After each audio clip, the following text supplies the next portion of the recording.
Yeah, I are. Alrighty, legato episode today. So this is a really important technique. Sometimes it gets overlooked, or sometimes I feel it's used as a technique to substitute for picking when things get too hard. I don't think it should be treated like that.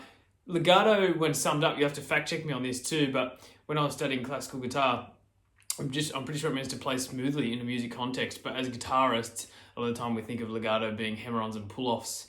Why that is, right, is because you don't get the pick attack, so ad lib just means that you're playing smoothly. So yeah, with legato, there's a couple of really important factors to be able to do the technique correctly, and also to be able to mute correctly too. That's one of the biggest things about legato, left and right hand muting. So we'll dive into all that today. Yeah, let's get in. So one of the most important things with legato is left hand positioning, 100%.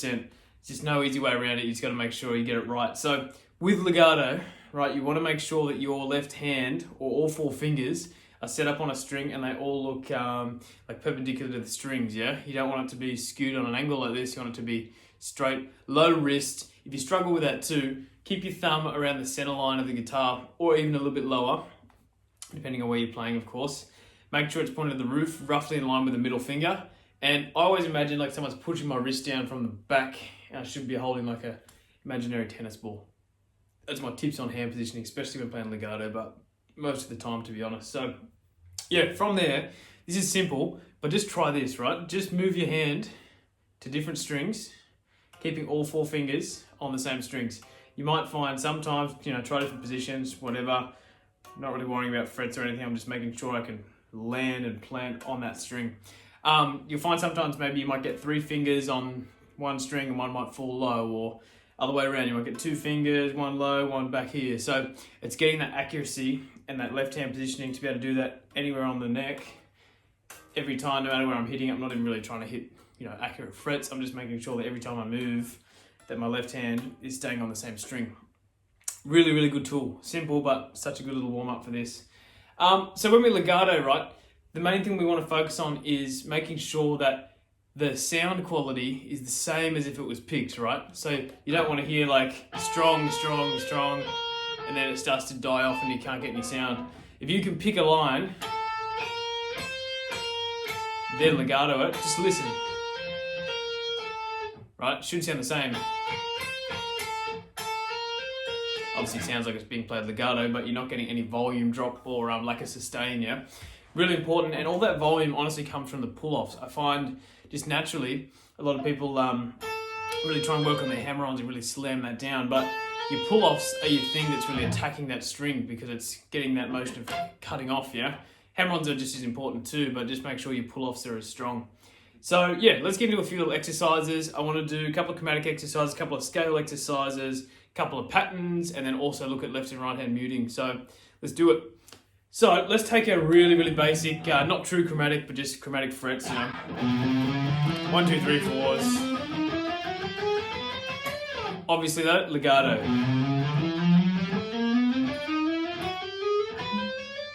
Righto, just do hammers for now. Make sure, keep it slow with a metronome as well. I won't worry about it for the purpose of the video, but do it with a slow metronome, ready? Every single note, I should be able to hear that clear. I should be 1, 2, 3, 4, 1, 2, 3, 4. It should be metronome-like when you play it, yeah? On the way back, 3, 4, 1, 2, 3, 4, 1, 2, 3, 4, 1, 2, 3, 4. Really important thing on the way back too. Make sure you set each set of fingers as you go up the string. So I go E string, set, then I play the B string, set, set. When you get this flowing, it looks like it happens instantaneous. So on. As you speed it up, make sure you don't get this. You want to make sure you still hear 1, 2, 3, 4, 1, 2, 3, 4. So you can still hear 1, 2, 3, 4, 1, 2, 3, 4, 1, 2, 3, 4. Not like, a lot of the time too, I think it's these two fingers for a lot of people, want to come off at the same time. So they'll get this, then you'll get that. And it sounds like it's almost 3 notes. Make sure it's 1, 2, 3, 4, 1, 2, 3, 4, 1, 2, 3, 4, 1, 2, 3, 4. So great little tool, simple. Play it with a metronome, make sure it's really tight. Once you do that, make sure that right hand is following you as if you were picking. You don't want to fall into the habit of legatoing and then just letting that go, because you'll hear what happens. Hear all that extra noise now? All those strings ringing out. You want to make sure your right hand's following, tracking, and muting those strings that are have been played. So by the time we get to the end, I should be able to check all those other strings. Muted, muted, muted, muted, muted, muted. On the way back, muting applies too, but it's the left hand that's going to be muting all the strings you have played. So when I get to here, say, check the strings, muted, muted, and the right hand's still muting the strings above that I haven't played, because you still get those sympathetic vibrations that will ring out through the guitar. And that should apply to any legato that you do, so it's good to just do that chromatic drill so you're not really thinking about your left hand too much. In terms of, you know, where it's actually being positioned, what notes are being played. It's just a simple 1, 2, 3, 4. But you work on the muting and the pull-offs, hammer-ons, make sure everything's clear, make sure everything's rhythmic and in time. So from there, with legato, what I would start doing is just taking a scale shape, right? 3-note per string scales work great with legato because they're nice patterns to run through. They fit really well under your fingers. So let's just take a 3-note per string. Let's just do a minor scale for this purpose, yeah? Starting off that 7th fret E string, which is going to be a B note, so we're going to be playing B minor. Oops. Righto. So when we run through this one, what we want to make sure is that as we play it, same thing. Obviously I've got more left hand involved now. But as I get to the end, there's no extra noise. Backwards.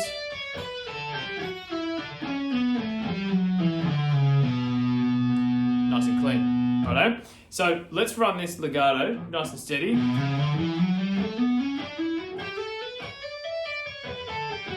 I'm just going to play it a few times.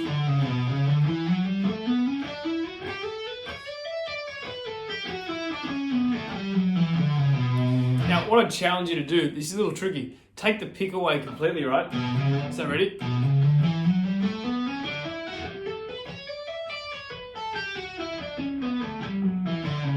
And see if you can get it close to or just as clean as when you were picking. So here again, hitting the first note of each string here. All legato.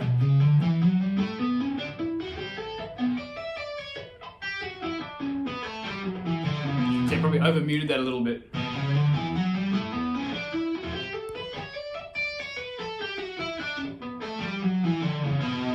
So when I'm doing that, the focus is really on that right hand, making sure that previous string has been muted, making sure there's no extra noise ringing out. If you over mute, it's better than under muting. Think of it like that. So if you do get a little bit of a palm muty sound when you're practicing this and trying it, it's fine. You just don't want those big extra string noises to ring through. What was I going to say? Oh yes. Also too, this is really subtle. I'll zoom this camera angle in for this part specifically. When I cross to another string, my left hand is actually doing like a double up mute, right? It's making sure everything's solid. So as I play through, check this out. When I go to this next string, that tip of that index finger, I'll hold it there for a second, is just slightly resting on the E string, even though now I'm on the A, I'm on that next string. That's also muting that string above. So is the right hand, but it's just, like crossing off any gaps, crossing off any problems. So as I go through, mute, right? Mute. Muting string above. Muting string above. Muting string above. So that is a really, really key tool that I feel like gets overlooked sometimes, is actually the left hand can mute both ways. A lot of time people say, which is a good blanket rule, but right hand mutes above the note you're playing, left hand mutes below. In this case, if you can, and in a lot of cases too when you're picking too, try and get that left finger just to slightly rest. You have to play a little bit flatter as well, like your fingers won't be as curled around. It's not like you're playing big chord shapes and your dexterity legato is normally, single note runs. So you can play a little bit flatter and that will actually help that technique and that muting skill a fair bit. So yeah, that's a key tip. When I learned that, I was like, oh yeah, that makes so much sense, but you just don't think about it unless you see it or do it, yeah? So yeah, very good. Now, I'd run that with a metronome like I was saying, and then I would start trying to see too, this is another good tip I worked with legato, to practice your hammer-on from nowhere, which is, the part, I actually stole that term, I don't know if he invented it, but from Rick Graham, he always said hammer-on from nowhere, and I was like, hammers from nowhere, it's a great idea.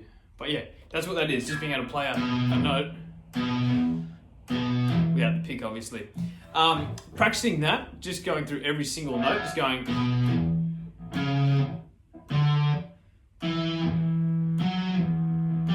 I should be muting with the right hand too, but just showing you those hammers.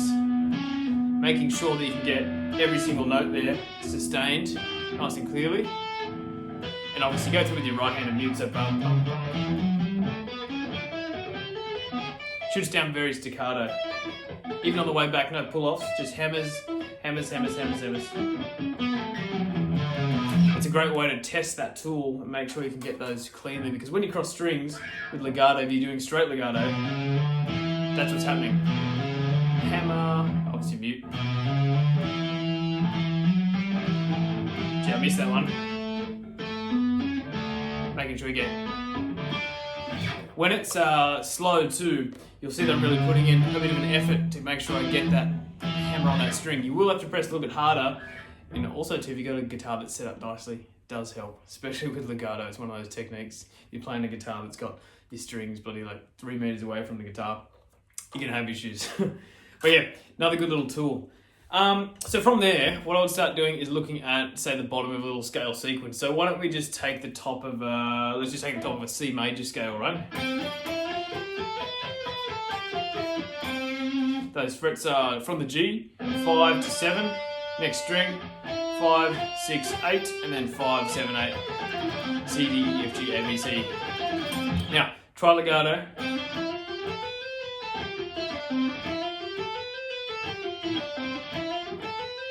Now take the pick away, ready?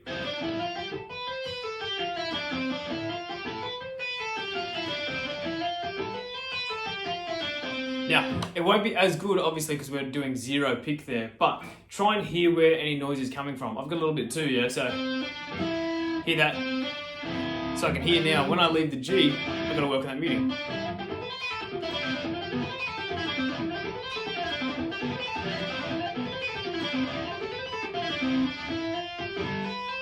A little bit there. It's better. So on. Just a really, really good tool, and also use your ears. Make sure you can hear where all those issues are coming from. Super important. Now, after we do that, then I would start working a sequence, right? This is what I was talking about earlier at the start of the video. So instead of just running up and back, linear, work on crossing strings. So what do we do a 4-noter? 1, 2, 3, 4, 1, 2, 3, 4, 1, 2, 3, 4, 1, 2, 3, 4, 1, 2, 3, 4. So I'm losing a note on the bass side each time, gaining a note on the treble. So if we think about that now, I'm going to have 1, 2, and by legato, I'll just pick the string crossings for now. 1, 2, 3, 4, 1, 2, 3, 4, 1, 2, 3, 4, 1, 2, 3, 4, 1, 2, 3, 4. Take the pick away.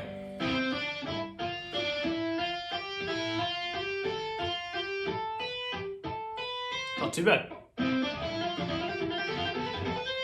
So you will get noise from doing this because there's a point where you've got to cross strings, and getting that mute to be hammered on there and making sure that's muting is really tricky. You'll also get the sound of, some of those natural harmonics that come when you leave those frets, especially on that 5 and 7 there. But the goal is if you can get that really, really close, then when you start bringing the pick in, you shouldn't have any dramas, you know what I mean? No matter what kind of pattern you do, as long as you got that good muting, no matter what you do, it should be nice and clean. Keeping those fingers straight and not letting them fall too far from the board as well. And the last thing I want to just look at too is just a simple single string ascending run. So, or descending, doesn't matter. Let's just take our A minor for a second, yeah? If we go A, B, C, D, E, F, G, A. Those frets too along that string. 5, 7, 8, 10, 12, 13, 15, 17. So let's get a basic pattern going here just on the first set. This is a good little tip actually. So if we go 5, 7, 8, repeat. Do this with the metronome too. Now, do the exact same thing, but start on the 7. So I know technically it's the same notes, but your brain moves the accent so it feels harder. So if I go 7, 8, 5.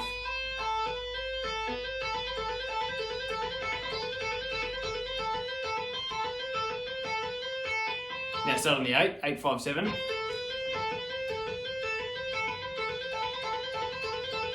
Nice and clean, yeah?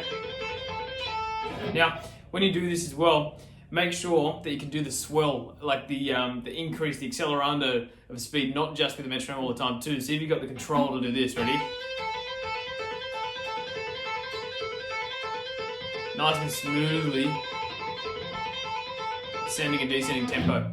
Then when you start getting that, look at doing a pattern, right? So 1, 2, 3, 4, slide to the next position.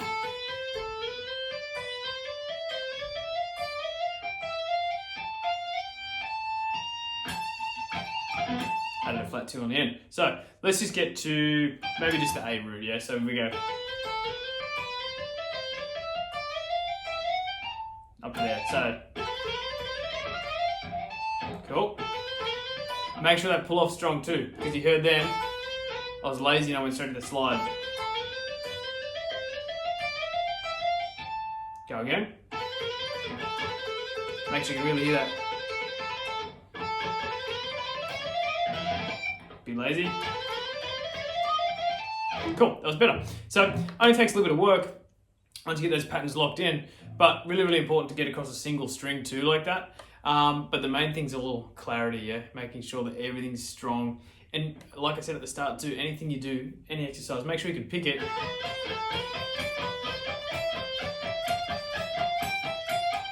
And try and replicate.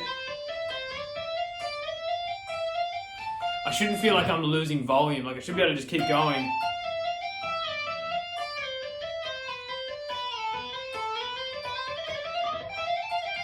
You know what I mean? I can just keep rolling that for as long as I want and just maintain volume, and that's from that pull-off strength restarting, almost that pick attack sound. So yeah, that's the main things with legato that I always try and teach. A couple of those tricky things where you're just doing left hand only, you will get a little bit of noise, that's natural, don't worry about it, but if you can get it pretty well and it's not ridiculously messy, bringing in that pick stroke to get the string crossings, you'll clean that up so much. Good left hand technique, make sure it's perpendicular to the strings, keeping the fingers close, getting that pinky working, making sure you get strong pull-offs, and of course, most important thing is definitely that left and right hand muting. So yeah, hopefully that helps. There's so many good legato resources out there. There's heaps of things you can make too.